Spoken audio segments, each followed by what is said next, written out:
topic coin Nam Endral Adu Avarum Namum, Tamil film songs penned by Kavinger Kannadasan. I take this opportunity to welcome her to Isaka, Chennai for this Founders Day celebration. Ma'am, we are all waiting to hear from you. I also welcome all those who have joined us in this meet to hear Mr. Shubhashri. Over to you, Vaidik. Thank you, Dr. Mahesh. I would now like to welcome Mr. Ananta Sena, who's been a very old member of the chapter, to talk about the chapter legacy and to give a brief about how the chapter got evolved and how the exams were all happening. When the chapter was started way back in 1986. So over to you, Mr. Ananta Sena. You can unmute and speak, sir. Thank you, Vaidi. Good evening to all my co-members and families of Isaka Chennai chapter. It's an absolute pleasure and an honor to speak at this event. And I wish to use the next 5 minutes to relate my association with the founders of Chennai chapter. You all know that the Chennai chapter started in 1986. I met Mr. Loganathan and the founders of Isaka Chennai chapter in 1987. In 1987, I used to work at State Bank, and we were undergoing India's first ever information security training program that was being conducted for all the banks together. And that program was being conducted in Chennai. The founder members of Isaka Chennai chapter came to us and said, there is something called the Isaka, it is a global association, and introduced us. And that is when the whole information systems audit. And today, when you think about the profession that is there throughout the country and how, as information systems auditors, we are serving the economy and the country, in businesses in this country, it makes my heart glow to think that in 1986, when there was no internet, Mr. Loganathan and his team went and created the Chennai chapter. In 1992, I was in Hyderabad, in State Bank of Hyderabad, and in 91, motivated by PR and others, I decided to take the CISA exam. And Chennai was the only center for the CISA exam in India at that time. So I traveled from Hyderabad to Chennai to take the CISA exam in 1992, say 39 years ago. And then the exam used to be conducted at the US consulate near Gemini. And that is where the exam was held. And in 1992, I think we were about 6 or 8 of us who were taking the exam. And we were just about to enter the gates of the consulate. And we see a group of people standing outside by the side of a car. And they come up to us and said, hello, welcome to the exam. We are from Chennai chapter. We just came to wish you all the best and go and write the exam, do well and come back. And when you come back, don't run away. We will be waiting for you here and we will be honored to take you out to lunch. So we went inside. The CISA exam used to be conducted for 5 hours those days with 250 questions. I think we managed to write the exam. We came out. Okay, incidentally, I passed the exam in 1992. That's just a piece of information. We came out and we found the chapter members were waiting outside. They took us to lunch at Hotel Palm Grove. And then we all sat down and we said, okay, can we all discuss what kind of questions did you get this year? And somebody was making notes and said, we want to guide others who are going to take the exam in the coming years. And there's nothing like getting to know directly from the horse's mouth, people who have written the exam as to what kind of questions were coming and so on and so forth. So we had a wonderful time, and that is my association with the founders, Dr. Revati Sriram, PC Anand, PR Loganathan. Whenever I think of all these people, I still feel a whole debt of gratitude and a feeling of glow in my heart, because whatever I am today, the career that I built in information systems audit, it's all due to them, that they had the vision. They worked hard in those days to bring Isaka to Chennai, to India. And I think they will all be glowing because all of us who had some association with them or the other went on to do similar work. I was one of the founder members of the Isaka Mumbai chapter. From Isaka Mumbai chapter, we helped form the Pune chapter. And I went on to serve the test enhancement committee at Chicago for making the CISA question paper, was a contributing editor to the journal for some time. I'm very happy that following on the footsteps of what our founders did, we all have been able to make contributions to the profession. I think being together in this fraternity in ISACA is an absolutely amazing feeling. I am honored, and it's a pleasure for me to be here. And I wish everybody here fantastic career, growth, and happy lives. Thank you, Vaidi. Thank you, everybody, for listening to me. I pay my respects to the founders and a debt of gratitude. Thank you very much. Thank you so much, sir. I think it's been a very short, but a good update for us to learn what all has happened. About the chapter. For us who have been new for the chapter, it is excellent. Learning for us to do what we can do. Thanks a lot once again, sir, taking your time out and then speaking to all of us. I would now request our chapter honorary treasurer Chitra to introduce the speaker for the evening. Over to you, Chitra. Thank you, Vaidi. Thank you, Ananta. That was really very nice. And I mean, we always feel proud to be associated with this chapter. And the more we hear from people like you, the more we feel good. Well, to start my introduction on Ms. Subhashree Thanikachalam, I want to really tell that it's almost 4 decades since I laid my hands on Prezi writing. You would have heard what is Prezi writing, right? Condensing a big paragraph into small. And I really had to do this to compress Madam Subhashree Thanikachalam's profile to present it in just 1 or 2 minutes. Her different facets: a musicologist, television producer, journalist and writer, an entrepreneur with Maximum Media, a presenter and curator, event organizer, creative head of Ragamalika TV, and today the queen of sport and science from reality, QFR, one program that helps us beat all the boredom of lockdown. Also, she organizes masterclasses for aspiring musicians. My personal admiration has been her passion to music, her passion to work. A senior most producer of Tamil television industry, starting her career in 1994, Subhashree was instrumental in coining many new concepts for television audience, especially for music lovers like me. To name some important ones: Saptaswarangal, the mother of all music reality shows of today; Margazhi Maha Utsavam, first ever classical Carnatic music series, going strong past 20 years plus and counting; Apurva Ragangal, a duet concept music show; Ragamalika, a music show which created history, crossing over 500 episodes. Today we see season 1 gets over in 25 episodes, season 2 gets over in another 25 episodes, 500 episodes. Carnatic Music Idol, the first and only reality show till date for Carnatic music. Carnatic Music Idol USA, taking it international, then on to UK and to Australia.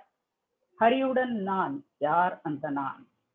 Producer of Endrendrum Raja with Ilayaraja, many conceptual programs, live shows with A.R. Rahman and so on and so forth. Little Masters, the first ever dancing reality show. The list goes on and on. As I told you, it's busy writing. Though through her music shows, she has brought in a lot of talent, lot of professionals into the music industry. To name a few: Chinmayi, Karthik, Saindavi, Mahati, Ranjit, Shan Roldan, many more. She has also scripted some non-fiction shows. As a Tamil TV journalist, she produced the program Hello Sugama on Political Arena and quite some comedy-based skits. Presenter of many conceptual programs. Has been a winner of many awards right since 1999, like Women Achiever, Best Director, Most Innovative Director, Woman Entrepreneur, Yuva Puraskar, Kalavani, and I understand she's getting a Woman Achiever Award tomorrow as well. Kudos to her. The journey continues and we wish her all the best. When I requested her, called her to invite her to be our speaker on Founders Day, she readily agreed to be here. I think that's another example of her passion. With us to share her thoughts on lyrics of Kavignar Kannadasan. Thanks for that, ma'am. We told her Kannadasan lyrics would be the theme. She coined the theme, Naam Endral Adu Avarum Naamum. Unmaidam, madam. அவருடைய வார்த்தைகள் நம் வாழ்க்கையின் ஒரு அங்கம். எங்களை அந்த பாதையில அந்த பயணத்துக்கு அழைத்து செல்ல உங்களை அழைக்கிறேன். All yours, Ms. Shubhashree. Thank you so much, Chitra, and thank you so much everybody at ISACA for having me. இன்னைக்கு அதாவது இது இந்த ஒரு விஷயத்த சொன்னா நான் இருக்கிற வேலையெல்லாம் விட்டுட்டு ஓடி வருவேன்னு தெரியும். அந்த தூண்டில போட்டு கரெக்டா என்ன எழுதிருக்கீங்க கவியரசர் அப்படின்னு சொல்லிட்டா போதும். நான் எந்த வேலையை வேணா விட்டுட்டு அந்த வேலைக்கு உட்கார்ந்துருப்பேன். சோ இன்னைக்கு எனக்கு நிஜமாவே 1 மணி நேரம் எனக்கு ஒரு உணர்ச்சி பூர்வமான ஒரு பயணமா இருக்கும் அப்படிங்கிறதுல எனக்கு சந்தேகம் இல்லை. இது ஏன் நாம் என்றால் அது அவரும் நானும்னு ஏன் சொன்னேன்னா, நமக்கு எல்லாருக்குமே லைஃப்ல பல கட்டங்கள் வரும். அந்த ஒவ்வொரு கட்டத்திலயும் நம்ம எப்பவுமே நம்மளுடைய பழக்கம் என்னன்னா டக்குன்னு ஒரு பாட்டு பாடுவோம். யாராவது நம்மளை பார்த்து சிரிச்சா கூட, நம்ம தோத்தப்ப சிரிச்சா கூட நம்ம சிலர் சிரிப்பார் சிலர் அழுவார் அப்படின்னு அவங்கள பார்த்து கிண்டல் பண்ணுவோம்.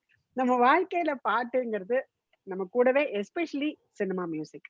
அப்படி நம்ம பார்க்கும்பொழுது நம்ம வாழ்க்கையில எத்தனை உணர்ச்சிகளுக்கு எவ்வளவு பாடல்கள் கவியரசர் எழுதியிருக்கார் அப்படிங்கிறது ஒரு மலைப்பான விஷயம்.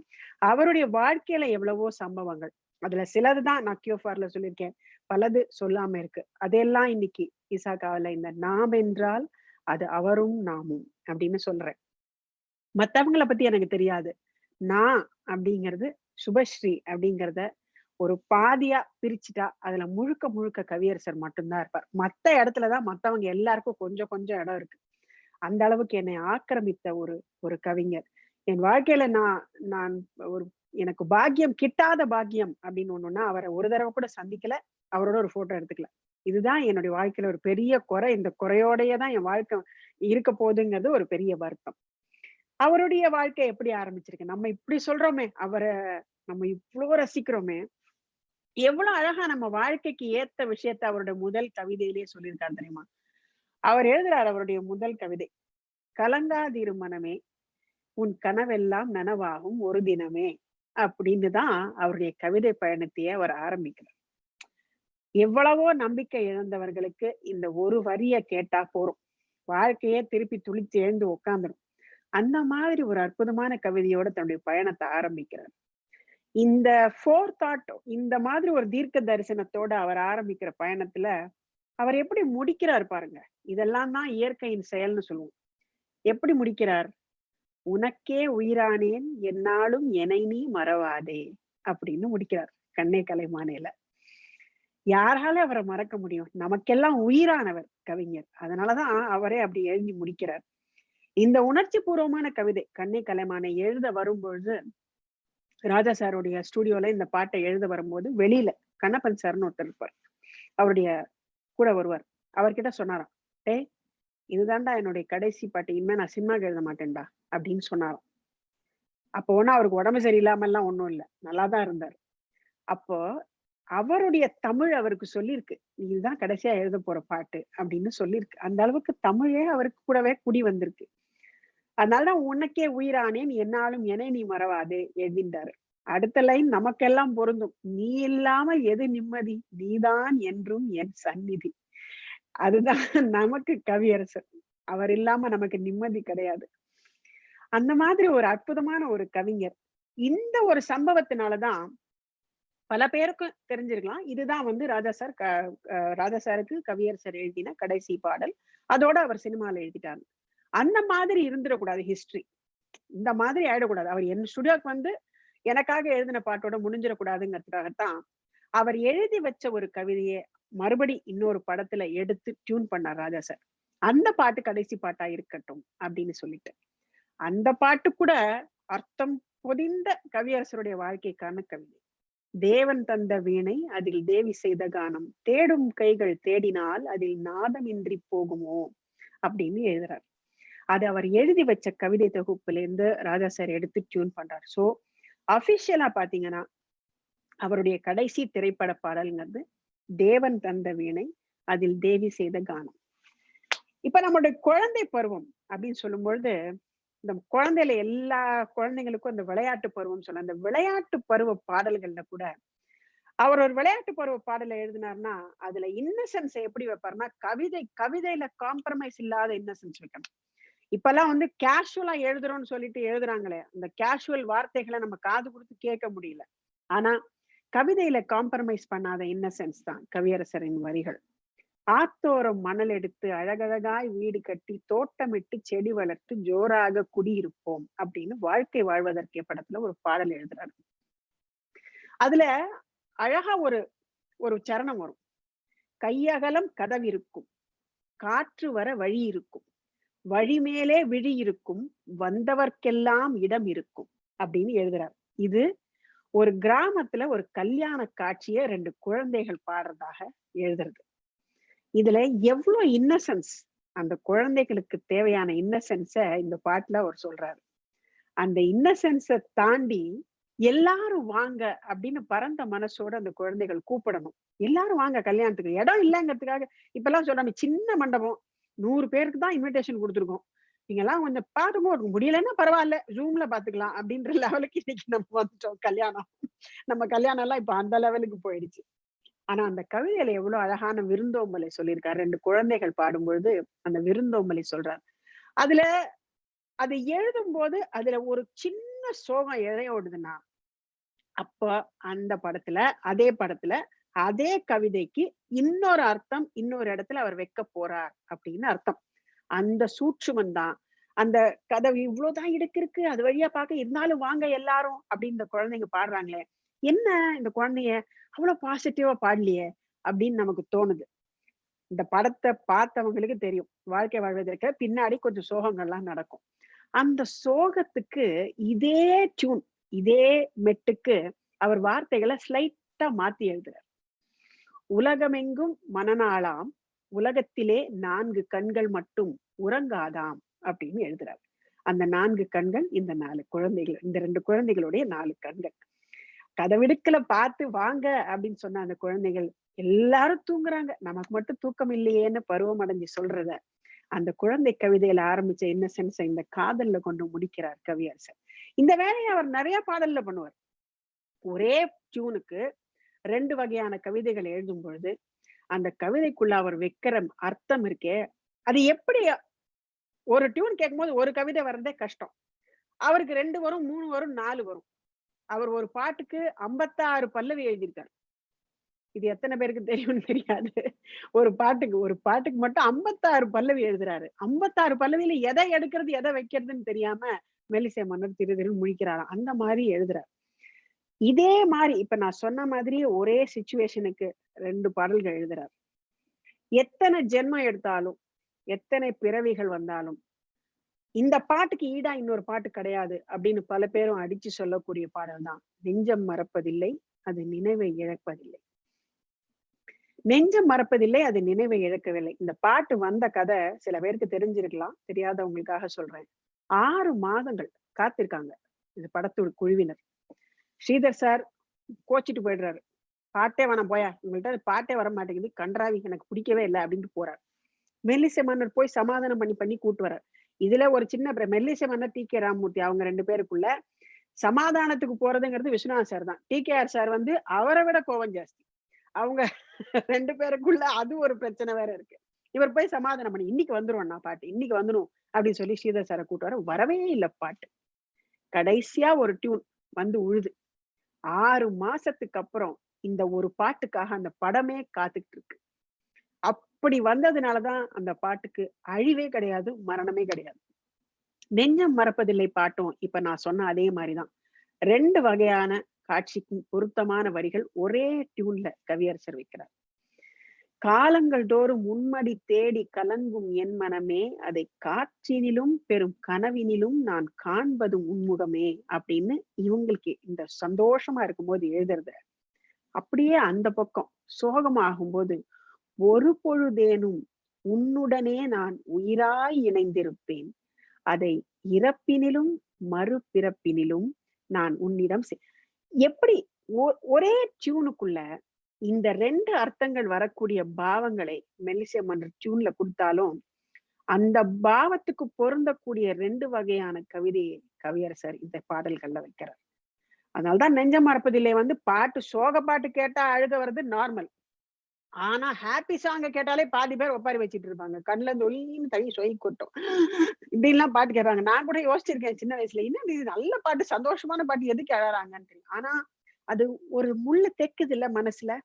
அந்த முள்ளு வெறும் இசை மட்டும் இல்ல, கவியரசருடைய வரிகளும் சேர்ந்துதான். இந்த மாதிரிதான் அவர் பாட்டு, ஒவ்வொரு பாட்டுக்குள்ள ஒரு ஆட்டம் பாம்பு வைப்பார். அந்த மாதிரி அவர் வச்ச ஆட்டம் பாம்புகள் நிறைய. இந்த நெஞ்ச மறப்பதிலே ஒரு ஒரு உதாரணம்.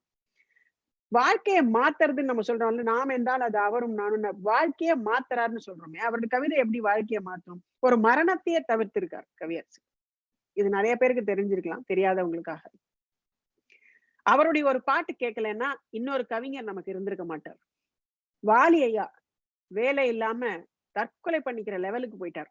அவருக்கு வாழ்க்கை மேல விரக்தி. ஊருக்கு போயிடலாமா, செத்து போயிடலாமா அப்படின்னு யோசிச்சுட்டு இருக்கும் பொழுது கவியரசரின் வரிகள் தான் அவரை உயிர்ப்பித்து நிக்க வைக்குது. வாழ்க்கை என்றால் 1000 இருக்கும், வாசல் தோறும் வேடங்கள் இருக்கும், வந்த துன்பம் எதுவென்றாலும் வாடி நின்றால் ஓடுவதில்லை, எதையும் தாங்கும் இதயம் இருந்தால் இறுதி வரைக்கும் அமைதி இருக்கும், மயக்கமா கலக்கமா, மனதிலே குழப்பமா, வாழ்க்கையில் நடுக்கமா அப்படிங்கிற இந்த பாட்டு மட்டும் வாலி ஐயாவுடைய காதுல விழலைன்னா நமக்கு வாலி சாரே கிடையாது. அதுதான் வாலி சாருடைய வாழ்க்கைக்கு திருப்பு முனையா அமர்ந்த பாடல். சுமைதாங்கி படத்துல எல்லா பாடல்களுமே கவியரசர் நம்ம வாழ்க்கைக்காக சொன்ன பாடங்கள்.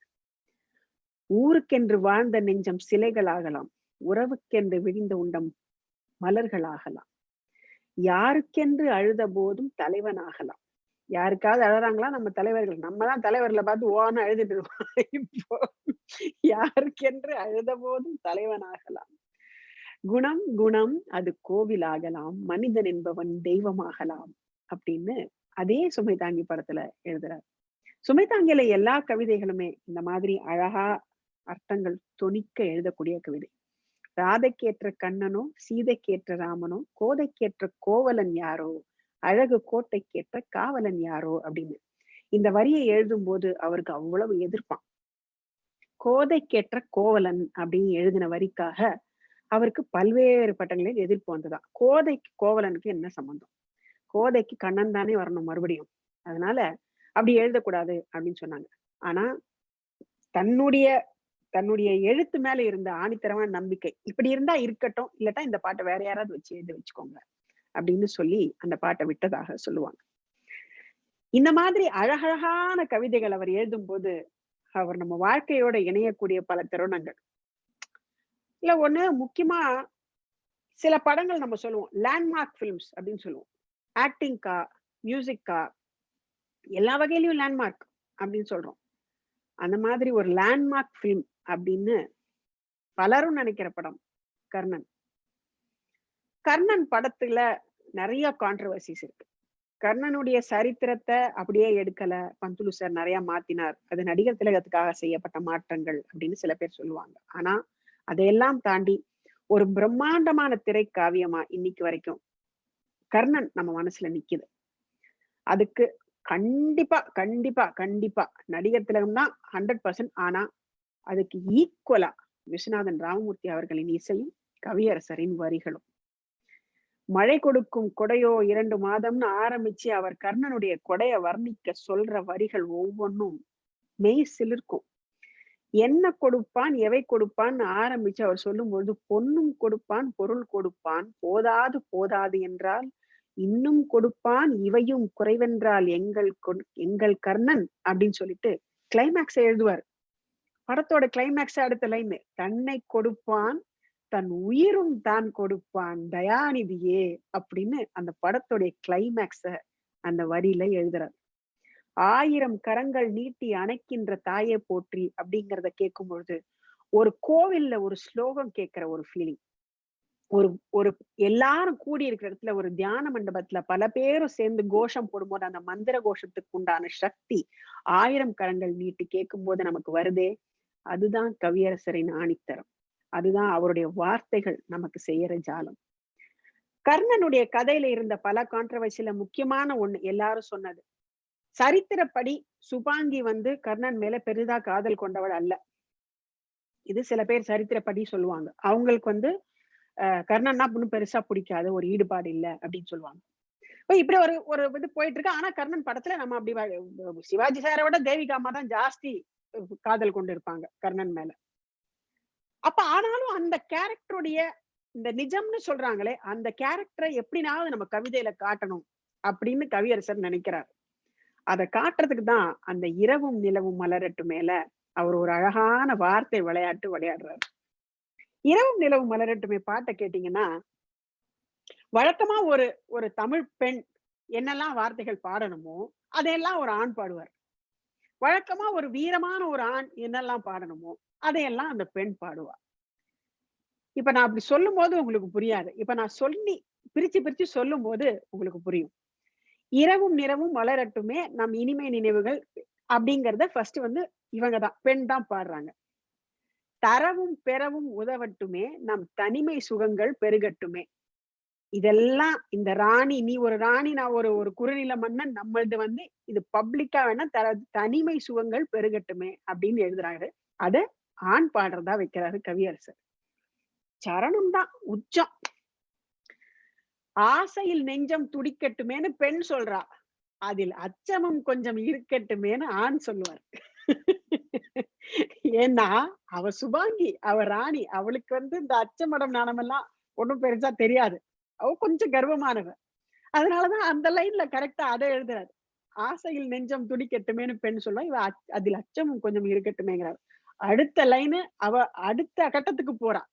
நாடகம் முழுவதும் நடக்கட்டுமே அப்படிங்கிறான். அதில் நாணமும் கொஞ்சம் இருக்கட்டுமே.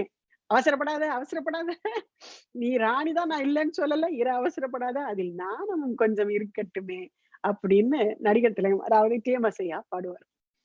இந்த பாட்டு முழுக்கவே இதுதான். மல்லிகை பஞ்சனை விரிக்கட்டுமே அங்கு மங்கையின் தாமரை சிரிக்கட்டுமே. மல்லிகை பஞ்சனை அப்படிங்கிறது ஒரு ஆடம்பரத்தின் அடையாளம், மங்கையின் தாமரை அப்படிங்கிறது எளிமையின் அடையாளம். அதுதான் அந்த மல்லிகை பஞ்சனையும் மங்கையின் தாமரை அப்படிங்கிற 2 வார்த்தைகளை அவர் எழுதுறது. இல்லை எண்ணாமல் கொடுக்கட்டுமே, கர்ணனுடைய குணத்தை வச்சு சுபாங்கி பாடுவா. இல்லை எண்ணாமல் கொடுக்கட்டுமே, நெஞ்சில் இருக்கின்ற வரையில் இருக்கட்டுமே அப்படின்னு கர்ணன், இருக்கதெல்லாம் எடுத்துக்கோ அப்படின்னு கர்ணன் பாடுறான். இந்த மாதிரி அழகான கவிதைகள் கர்ணன் படத்துல எக்கச்சக்கம். இந்த பாட்டு முக்கியமா. இதே சுபாங்கி கர்ணனுக்கு ஆறுதல் சொல்லுவாளே, அந்த பாட்டு கவிதையின் உச்சம், கவியரசரின் உச்சம். கண்ணுக்கு குலமேது கர்ணா கருணைக்கு இனமேது அப்படின்னு எழுதுறார். பாலிலிருந்தே மெய் பிறக்கும் கண்ணா பரம்பொருள் கண்டே உயிர் பிறக்கும் அப்படின்னு எழுதுறார். குலம், உன்னுடைய குலத்தை நினைச்சு நீ ஒண்ணு இழிவா நினைச்சுக்காத. நீ யார் தெரியுமா? நீ கர்ணன். நீ வந்து உன்னை இழிவா நினைக்கலாமா? நீ எப்பேற்பட்டவன்? நீ எல்லாருக்கும் கொடுத்து சிறப்பு கண்டவன். அந்த சரணம் இருக்கே, அந்த சரணம் அத வந்து வர்ணிக்கிறதுக்கு வார்த்தைகளே கிடையாது. கொடுப்பவர் எல்லாம் மேலாவார், கையில் கொள்பவர் எல்லாம் கீழாவார். தருபவன் இல்லையோ கண்ணாணி, கர்ணாணின்னு சொல்லியிருக்கலாம். ஆனா இப்ப சுபாங்கி கர்ணனின் மனைவி, அவளும் ஒரு ராணி, கணவனை பேர் சொல்லி அழைக்க முடியாது. அதனால தருபவன் இல்லையோ கர்ணாணி அப்படின்னு சொல்லாம தருபவன் இல்லையோ கண்ணாணி அப்படின்ட்டு தருமத்தின் தாயே கலங்காதே அப்படின்னு பாடுவான். கண்ணுக்கு குலமேது அப்படின்னு சுபாங்கி பாடுற அந்த பாடல். இதெல்லாம் கர்ணன் படத்துல சும்மா ஒரு 2 பாட்டு எடுத்து சொன்னேன். கர்ணன்ல எல்லா பாட்டையும் எடுத்து இந்த மாதிரி அலச முடியும். அது கவியரசரின் உச்சம் தொட்ட ஒரு படம். கவியரசருக்கு நகைச்சுவை உண்டா? நிறைய உண்டு. அவர் என்ன பண்ணுவாருன்னா, பாதி இடத்துல பாட்டு எழுதுறதுக்கு மூடு இல்லாம போவா.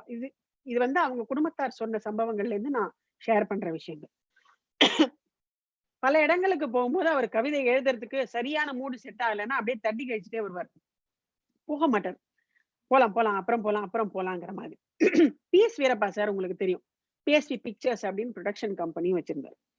அவர் வந்து ஒரு படம் எடுக்கிறார், சொன்னப்பா படம் எடுக்கிறாரு. அந்த படத்துக்கு பாட்டு எடுக்கிறதுக்கு கவியரசரை விரட்டிக்கிட்டே இருக்காரு. 10 நாளாவது 12 நாளாவது, இந்த வரேன் அந்த வரேன், அங்க போறேன் இங்க போறேங்கிறாரு தவிர வரல. கடைசியா அவருடைய அசிஸ்டன்ட் PSV அவரை கூப்பிட்டு ஒரு ஆபீஸ்ல வந்து இங்க இருக்காருன்னு சொல்லி பாக்குறாரு. ஏன்பா என்ன கவிஞரே, நான் உங்களை ஒரு 10-15 நாளா விரட்டிக்கிட்டு இருக்கிறேன், நீங்க வந்து ஆளைய காணோம், ஏன்னா வந்து ஒரு பாட்டு எழுதுறதுக்கு உங்களுக்கு என்ன இவ்வளவு நாள் ஆக போகுதுன்னு வரேன் பண்ணேன். என்ன கவிஞரை இதுக்கு ஒரு நேரம் ஆகுமா உங்களுக்கு? வந்தீங்கன்னா அப்படியே வந்தங்களா தொட்டமா விட்டோமான்னு ஒரு பாட்டை எழுதிட்டு போக கூடாதா? இதுக்கு எவ்வளவு நேரம் ஆகும் உங்களுக்கு? பல்லவி வந்துருச்சியா? சட்டி சுட்டதடா, கை விட்டதடா, புத்தி கெட்டதடா, நெஞ்சை தொட்டதடா அப்படின்னு பல்லவி அங்கேயே எழுதிட்டாராம். வந்து பேசினவன் வாயிலேருந்தே வார்த்தையை வாங்கி கவிதையை போட்டு அடிக்கிறது. பாதி மனதில் தெய்வம் இருந்து பார்த்து கொண்டதடா, மீதி மனதில் மிருகம் இருந்து ஆட்டி வைத்தடா, ஆட்டி வைத்த மிருகம் இன்று அடங்கி விட்டதடா அப்படின்னு எழுதுறாரே. நம்ம மனசுதான் அது. பாதி மனசு. ரொம்ப நாள் கழிச்சு கடவுள் பாதி மிருகம் பாதிங்கிறத சொல்லிட்டு இருக்கோமே, இத அன்னைக்கே கவியரசர் எழுதிட்டார். பாதி மனதில் தெய்வம் இருந்து பார்த்து கொண்டதடா, மீதி மனதில் மிருகம் இருந்து ஆட்டி வைத்தடா.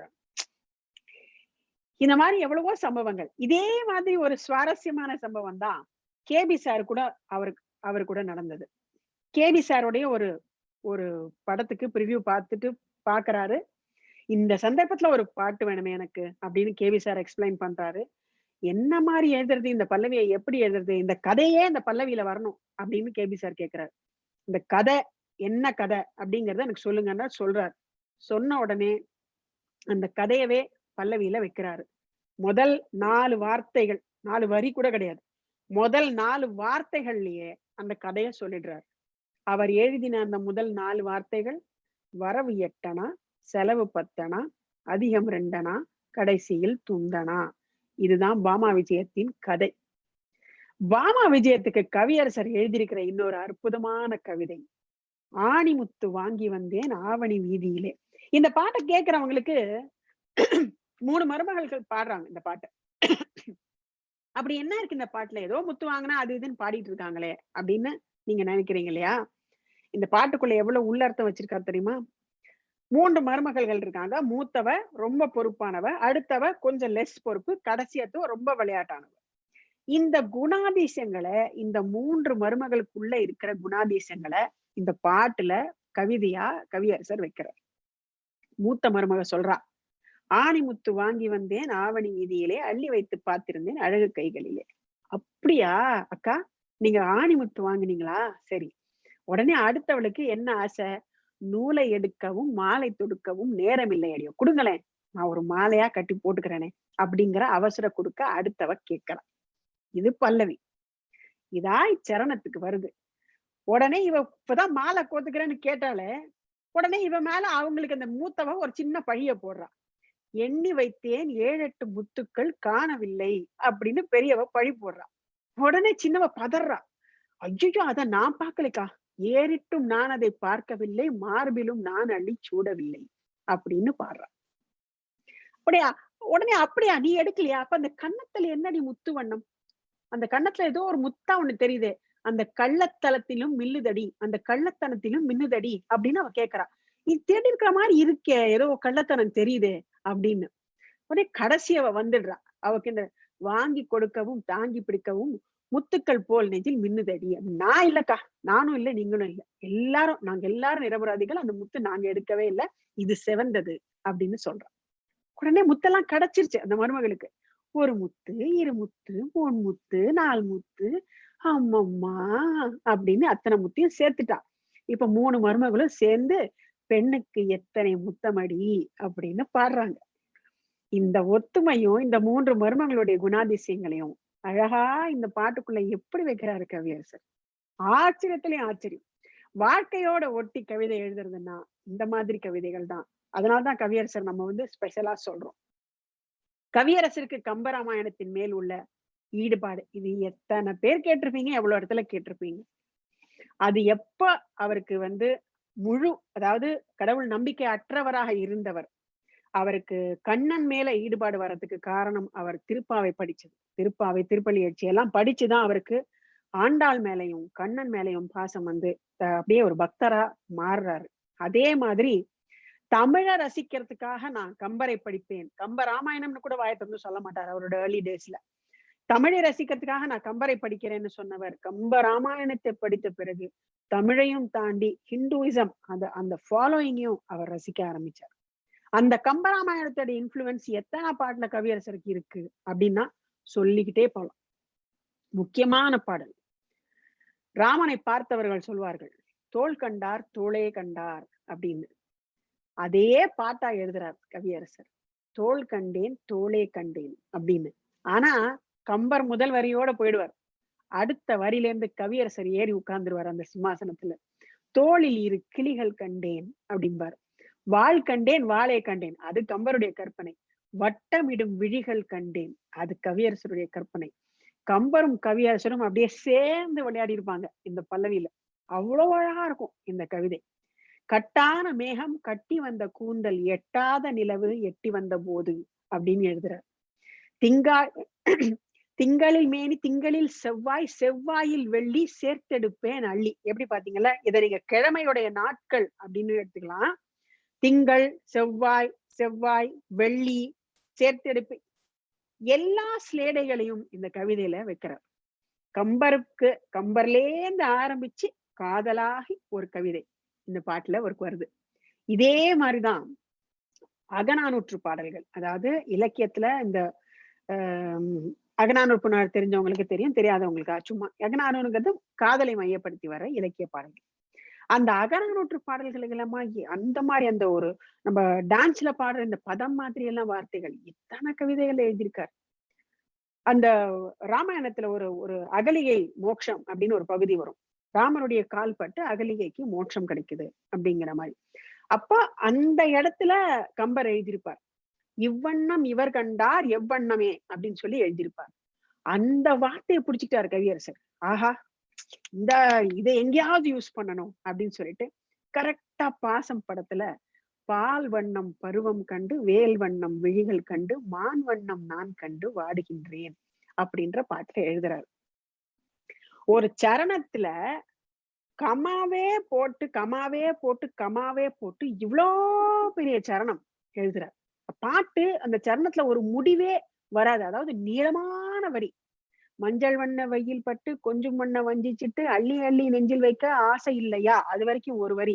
நேர் சென்ற பாதை விட்டு நான் சென்ற போது வந்து வா வென்று அள்ளிக்கொள்ள மங்கை இல்லையா, அது வரைக்கும் ஒரு வரி. இந்த மாதிரி நீளமான வரிகளை அந்த அந்த மெட்டுக்குள்ள பொறுத்துறார். அந்த மெட்டுல ஸ்கோப் இருக்கு ஃபுல் ஸ்டாப் வைக்க. ஆனா கவியரசர் அவருடைய வார்த்தையை விளையாடி நீளமான வட்டமான வரிகளை எழுதுறார்.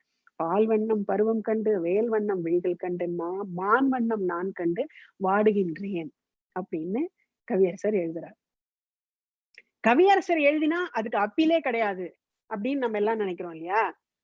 ஒரு பாட்டு கவியரசர் எழுதி 6 மாசமா 14 இயக்குனர்களால அந்த பாட்டு நிராகரிக்கப்படுது அப்படின்னு சொன்னா நீங்க நம்புவீங்களா?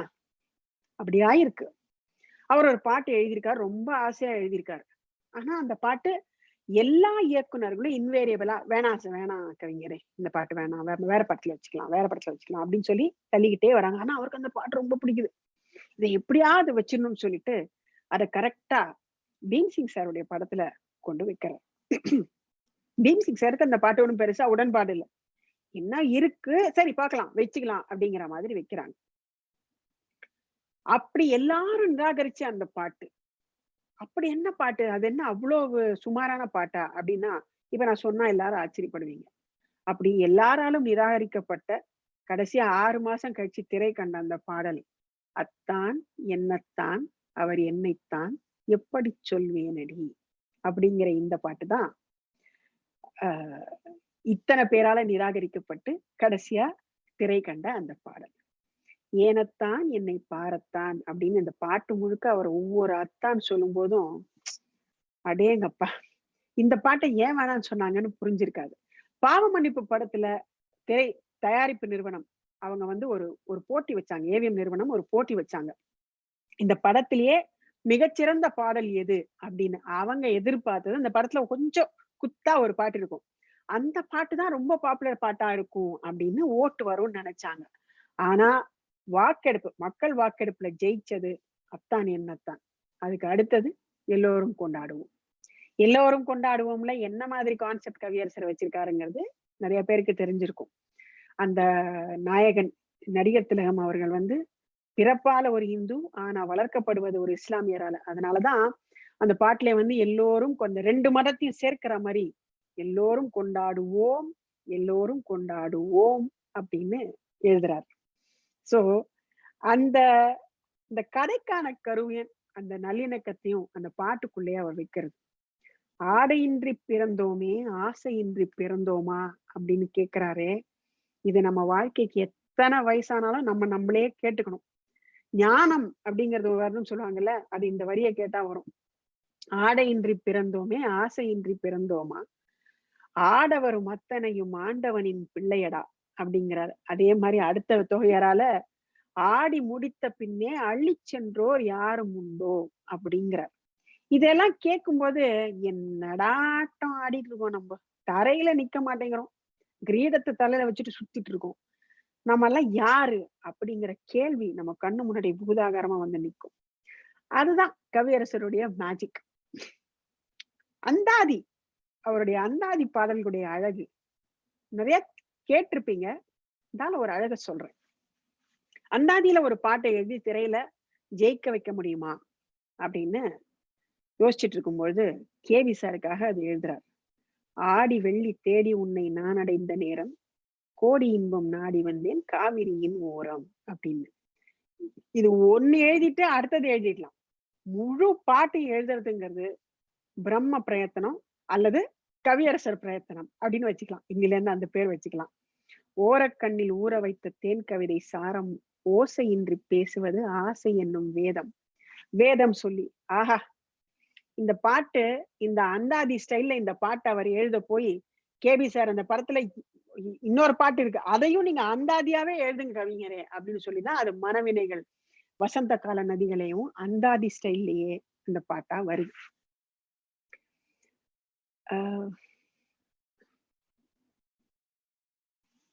You can type your questions. Did the film get its name because of the song or the film name? Nenjam Marpadillai. Nenjam Marpadillai was titled previously. டைட்டிலுக்கு வச்சு டைட்டிலுக்காக எழுத, அதுக்கப்புறம் தான் இந்த பாட்டு. யாரோ கேட்டிருந்தாங்க, அந்த கேள்விக்கு நான் பதில் சொல்லிடலாம்னு நினைச்சேன்.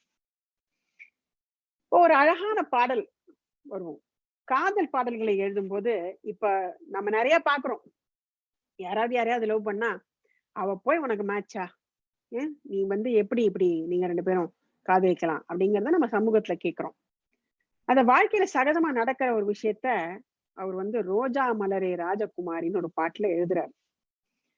அந்த பாட்டுல முதல்ல பல்லவியிலையும் சரணத்திலையும் ரெண்டு பேருக்குள்ள இருக்கிற கான்வர்சேஷன், நான் என்னுடைய தாழ்வு மனப்பான்மையை வெளிப்படுத்துறேன், நீ அதுக்கு சமாதானம் சொல்லு, இது சரியா வருதான்னு முதல்ல பார்ப்போம் அப்படிங்கிற அண்டர்ஸ்டாண்டிங்க பல்லவியிலையும் சரணத்திலையும் நடக்கும். முதல் சரணத்திலையும் ரோஜா மலரே ராஜகுமாரி, ஆசைக்கிளியே அழகிய ராணி, அருகில் வரலாமா, தொடர்றதெல்லாம் இல்ல, கிட்ட வர்றதுக்கே எனக்கு தகுதி இருக்கா, நீ முதல்ல சொல்லு அப்படின்னு ராணி கிட்ட பர்மிஷன் கேக்குறான் நாயகன். அவ வாராய் அருகே மன்னவன் நீயே காதல் சமம் என்றோ அப்படின்னு அவ சொல்றான். வானத்தின் மீதே பறந்தாலும் காக்கை கிளியாய் மாறாது, நீ பாட்டுக்கு என்னமோ நினைக்கிற, என்ன வாங்குற, என்ன காதலிக்கிறேன் அப்படிங்கிற, வானத்தின் மீதே பறந்தாலும் காக்கை கிளியாய் மாறாது அப்படின்னு அவர் கேட்கிறார். இவங்க அதெல்லாம் ஒண்ணும் இல்லை, எல்லாம் சமமே அப்படின்னு சொல்லி, ஒன்றா இணையும் காதலர் முன்னே அனைத்தும் சமமே அப்படின்னு அவளும் பாடுறா. இந்த ஒரு முழு பல்லவியும் முழு சரணமும் இந்த கான்வர்சேஷன் முடிஞ்சதுக்கு அப்புறம்தான் ரெண்டு பேரும் சேர்ந்து பாடுற சரணத்துல வார்த்தைகள் சேர்ந்து பாடுற மாதிரியான வார்த்தை, விண்ணில் தவழும் ராகங்களே, பச்சை மாவிலை தோட்டங்களே அப்படிங்கிற சேர்ந்து பாடுற வரிகள் எல்லாம் அதுக்கப்புறம் தான் வரும். ஒன்றா இணையும் காதலன் முன்னேங்கிறது சேர்ந்து பாடுற வரிகள் எல்லாமே காதலி ஓகே, உனக்கு எனக்கு ஒண்ணு தாழ்வு மனப்பான்மை இல்லை, நம்ம ரெண்டு பேரும் சரி சமம் அப்படின்னு ஒத்துக்கிட்டதுக்கு அப்புறம் தான் இந்த பாட்டு இந்த ஸ்டேஜுக்குள்ள என்டர் ஆகுது.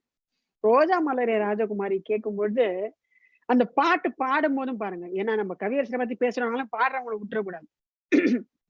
பிவிஎஸ்ஆர் பாடும்பொழுது ஏதோ ஒரு சாதாரண ஒரு குடியானவன் பாடுற மாதிரி ஒரு சாதாரணமா பாடுவாரு. சுஷீலாமா பாடு ஒரு ராணி மாதிரி கம்பீரமா பாடுவாங்க. அவங்க பாடும்போது அந்த தெளிவான அந்த உச்சரிப்பும் அந்த கம்பீரமும் ஒரு ராணி மாதிரி இருக்கும். பிவிஎஸ்ஆர் அப்படியே அந்த ஒரு சாதாரண ஒரு வீரன் அப்படி இருக்கும் அந்த குரல். இதெல்லாம் தான் கவிதைக்கு அழகு சேர்க்கக்கூடிய விஷயங்கள். அப்கோர்ஸ் மெல்லிசமனுடைய இசையும் கூட. இந்த மாதிரி அழகான பல பாடல்கள்ல ரோஜா மலரே ராஜகுமாரி நம்ம கண்டிப்பா சொல்லணும். heard that in one film. MJ was fully satisfied. Wali and few others too. So he asked Kannadasan to write, in spite of the fact that they both will see. இல்ல அப்படி ஒண்ணும் நடக்கல. ஆக்சுவலி பாத்தீங்கன்னா ஒரு குறிப்பிட்ட காலத்துல வந்து கவியரசர், இங்க ஒருத்தர் கேட்ட கேள்விக்கு நான் பதில் சொல்றேன். அவங்க கேட்டிருக்கிற கேள்வி வந்து அவருக்கு வந்து ஃபுல்லி சாட்டிஸ்ஃபைடா இருந்து வாலி சாரோட அப்ப கூட கவியரசர் கூப்பிட்டு ஒரு பாட்டு எழுத வச்சாருன்னு. பல காலகட்டங்கள்ல வந்து மக்கள் திலகம் கொள்கையின் அடிப்படையில் கவியரசரை பயன்படுத்தாம இருந்தார். அது ஒரு அரசியல் கொள்கையின் அடிப்படையா கவியரசர் சில படங்கள்ல பயன்படுத்தாம அந்த சமயத்துலதான் வாலி சார் வந்து நிறைய எழுதினாரு. நீங்க சொல்றது வந்து மருதகாசி ஐயா. மருதகாசி ஐயா வந்து ஒரு ரொம்ப நாள் எம்ஜிஆர் சாரோட ஒர்க் பண்ணாம இருந்தாரு. அதை வந்து ஆடாத மனமும் உண்டோல வந்து ரொம்ப நாள் கழிச்சு மருதகாசி ஐயாவை கூப்பிட்டு அவர் ஒரு பாட்டு எழுத வைக்கிறாரு. அது மாதிரி நடந்ததுதான் அது இந்த பாட்டு. சோ இந்த மாதிரி சில பாடல்களை பத்தி நம்ம கேட்கும்போது இன்னொரு முக்கியமான ஒரு பாடல், எனக்கு இந்த பாட்டு எத்தனை வாட்டி சொன்னாலும் அடங்காது. சாரதான்னு ஒரு படம். அந்த படத்துடைய கதை வந்து கொஞ்சம் ட்ரிக்கி ஸ்டோரி. சூழ்நிலை வசத்தால அந்த நாயகனுக்கு வந்து குடும்ப வாழ்க்கைக்கு விபத்துனால குடும்ப வாழ்க்கைக்கு சரியில்லாம போறாரு அப்படிங்கிறது தான் கதையுடைய எண்ட். அது கதையோட பாதியில இருந்து வருது. நான் முன்னமே சொன்னேன், இந்த கதையில பின்னாடி என்ன நடக்க போகுதுங்கிறத முன்னாடியே கவிதையில கவியரசர் சொல்லிடுவார். அந்த வேலை இந்த பாட்டுல நடக்குது. ஒருத்தி ஒருவனை நினைத்து விட்டால் அந்த உறவுக்கு பெயர் என்ன? இது இந்த காதலுடைய முதல் படி. இந்த படத்துடைய ஃபர்ஸ்ட் ஒரு குவார்டர், 4 குவார்டரா பிரிச்சுக்காங்களே இந்த படத்தை. அந்த ஃபர்ஸ்ட் குவார்டர்ல என்ன நடக்குது? ஒருத்தி ஒருவனை நினைத்து விட்டால் அந்த உறவுக்கு பெயர் என்ன? காதல். இதுதான் ஃபர்ஸ்ட் குவார்டர்ல நடக்குது. அடுத்த குவார்டர் பகுதியில என்ன நடக்குது? அந்த ஒருவன் ஒருத்தியை மணந்து கொண்டால் அந்த உறவுக்கு பெயர் என்ன? அந்த உரிமைக்கு பெயர் என்ன? குடும்பம். இதுதான் அடுத்தது. விஜயகுமாரி அவர்களும் SSR அவர்களும் திருமணம் செஞ்சுக்கிறாங்க, வாழறாங்க. அடுத்த பகுதி இந்த மிஸ் அண்டர்ஸ்டாண்டிங் வந்து 2 பேருக்கும் பேச்சுவார்த்தை இல்லாம எப்ப பார்த்தாலும் சண்டையா போய் நிக்கும். அடுத்த குவார்டர் அந்த படத்துல நினைத்தவன் அவளை மறந்து விட்டால் அந்த நிலைமையின் முடிவென்ன? துயரம் அப்படின்னு அந்த துயரத்தை அந்த அடுத்த குவார்டர்ல சொல்றாரு. கடைசியில கிளைமேக்ஸ்ல விஜயகுமாரி அவர்கள் இறந்தே போவார்கள் இந்த படத்துடைய எண்டுல. அதை எவ்வளவு சூசகமா சொல்லியிருக்காரு. பிரிந்தவர் மீண்டும் சேர்ந்து விட்டால் அந்த பெண்மையின் நிலை என்ன? மௌனம். மரணம்னு எழுதியிருக்கணும், மௌனம்னு எழுதுறாரு. ஒரு படத்தை 4ஆ பிரிச்சு அந்த படத்துடைய மொத்த கதையும் பல்லவியிலேயே சொல்றாரு. அந்த நாயகி இந்த பாட்டு முழுக்க சொல்லிக்கிட்டே வருவா அவளுடைய பிடிவாதம். இவர் கவியரசர் என்ன சொல்றாருன்னா, இந்த நாயகன் மூலமா என்ன சொல்லுவாரு? வேணாம், இது வேணாம், இது நல்லது இல்லை, சரியல்ல, சரியா தோணல, வேண்டாம் வேண்டாங்கிறது சொல்லிட்டே வருவார். ஆனா நாயகி பிடிவாதமா இல்ல இது வேணும் வேணும்னு சொல்லிக்கிட்டே இருப்பாங்க. அதையும் அழகா அவர் கவிதையிலேயே சொல்லுவாரு. பாத்தீங்கன்னா கடைசி சரணம், கேட்டேன் கேட்டது கிடைக்கவில்லை, என்னை கேலி செய்தால் மனம் பொறுக்கவில்லை. அவர் சொல்றார், வாதம் செய்வது என் கடமை, அதில் வழியை காண்பது உன் திறமை. நான் சொல்லிக்கிட்டே இருக்கேன், நீ கேட்க மாட்டேங்கிற. இந்த படத்துல இதுதான் நடக்க போகுது, நீ கேளு, நான் சொல்றத கேளு அப்படிங்கிறார். அவ பிடிவாதமா இல்ல கண்டேன் கண்டது நல்ல வழி, அது காதலனுடனே செல்லும் வழி அப்படிங்கிறா. வேற வழி இல்ல, இது விதி. அந்த விதியோடைய கடைசி வரிதான், சொன்னேன் பலமுறை யாசிக்கிறாய், நீ சொன்னதை நானும் யோசிக்கிறேன் அப்படின்னு நாயகன் சொல்றார். சாரதா அப்படிங்கிற அந்த படத்துடைய கதைய எவ்வளவு அழகா அந்த பாட்டுக்குள்ளேயும் கவிதைக்குள்ளேயும் கவியரசர் வைக்கிறார். இந்த மாதிரி அவர் பல பாடல்கள்ல பண்ணிருக்கார். இந்த பாட்டு முக்கியமா சொல்லணும்னு தோணுச்சு, அதனால இந்த பாட்டை நான் சொன்னேன். இப்ப இன்னொரு கேள்வி. மனிதன் மாறிவிட்டான், மரத்தில் ஏறி விட்டான். Was it changed the way? Was it changed the way it is finally? அது மாற்றங்கள் நடந்த மனிதன் வந்த நாள் முதல் வானம் மாறவில்லை. அத பாவ மன்னிப்பு படத்தை பத்தியே நான் பேசிட்டு இருந்தேன். பாவ மன்னிப்பு படத்துல பல பாடல்களும் குட்டி குட்டி மாற்றங்களை கண்டது. அதுல இந்த மனிதன் மாறிவிட்டான் வந்த நாள் முதலும் ஒரு முக்கியமான பாடல் தான். அந்த பாட்டும் சில மாற்றங்களை கண்டது. ஆனா மனிதன் மாறிவிட்டான், மரத்தில் ஏறி விட்டான் அப்படிங்கறது இயக்குனர் ரிக்வெஸ்ட் பண்ணி தான் மாத்தினது. அது ஆக்சுவலி ஒரிஜினலா மரத்தில் ஏறி விட்டான்னு அவர் எழுதல. அது என்ன மாதிரி எழுதுனா இந்த பொது வழியில நான் சொல்ல விரும்பல. அதனால அது அப்படி நீங்க கேள்விப்பட்டது கரெக்ட் தான். அதுதான் மாறினது தான் அந்த பாட்டு.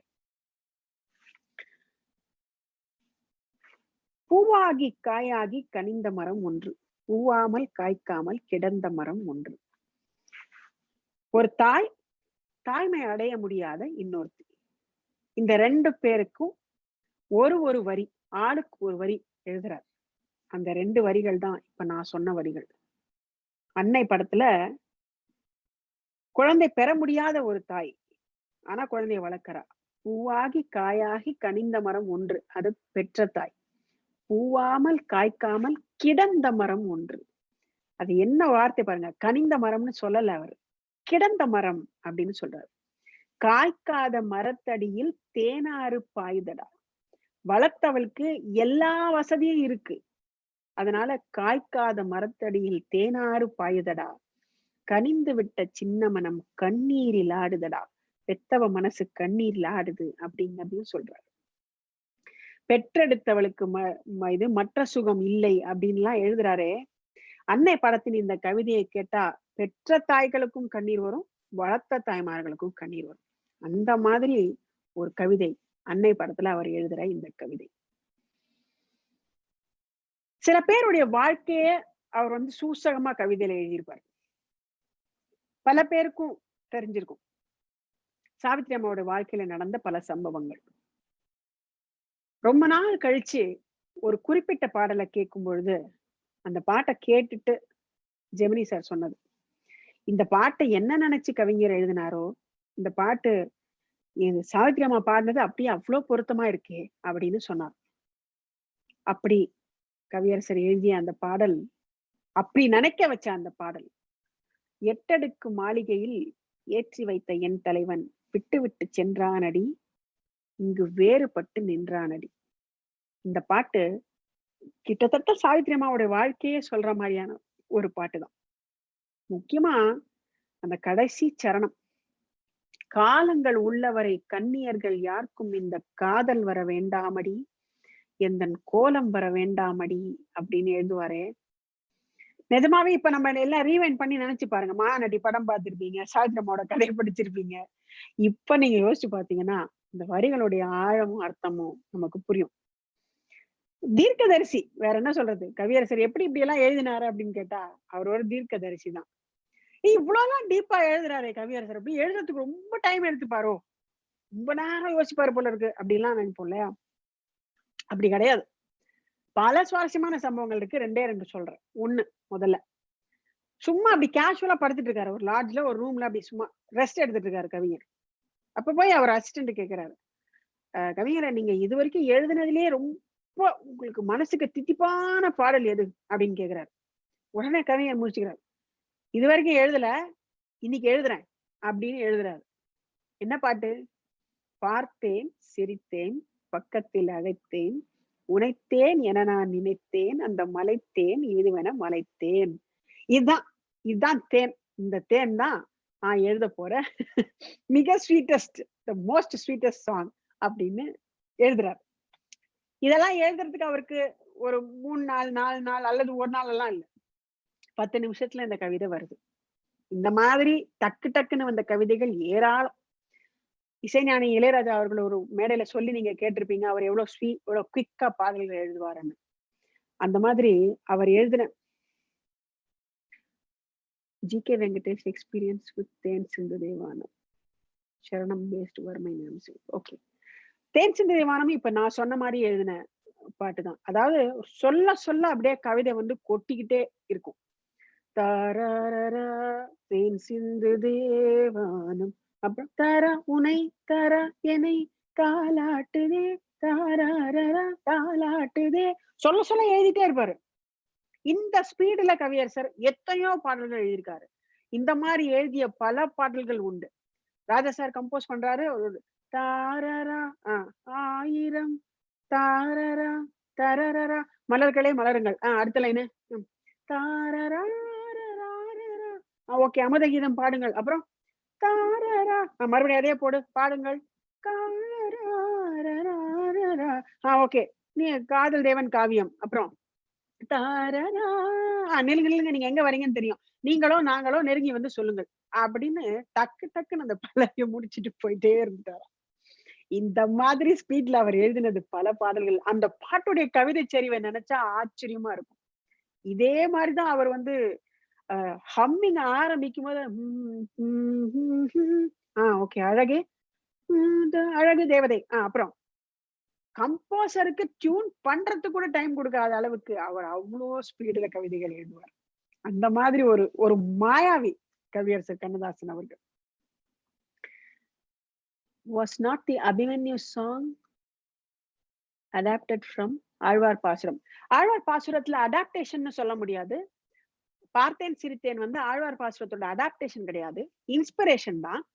அப்படி பார்த்தா அவருடைய இப்ப நான் சொன்ன மாதிரி இந்த கம்பராமாயணத்தோட இன்ஸ்பிரேஷன், அகநானூற்றோட இன்ஸ்பிரேஷன், புறநானூற்று கவிதை, குற்றால குறவஞ்சியோட இன்ஸ்பிரேஷன், இந்த மாதிரி பல இன்ஸ்பிரேஷன்ஸ் அவருடைய கவிதைகள்ல நம்ம பார்க்கலாம். இவரை மாதிரியே தான் மருதகாசி ஐயாவும் சொல்லுவாங்க. அவர் வந்து நாடகங்களுக்கு எழுதின பல கவிதைகள்ல இருந்து இன்ஸ்பிரேஷன் எடுத்து அவர் எழுதுவார். அந்த மாதிரிதான் கவியரசரும் பல இன்ஸ்பிரேஷன் பாடல்களை பார்த்தேன் சிரித்தேனும் அந்த மாதிரி ஒரு இன்ஸ்பிரேஷனல் பாடல் தான். கவிஞர் in his own production movies has given the best songs like Vaniyambadi and கருப்பு பணம். அப்படி சொல்ல முடியாது.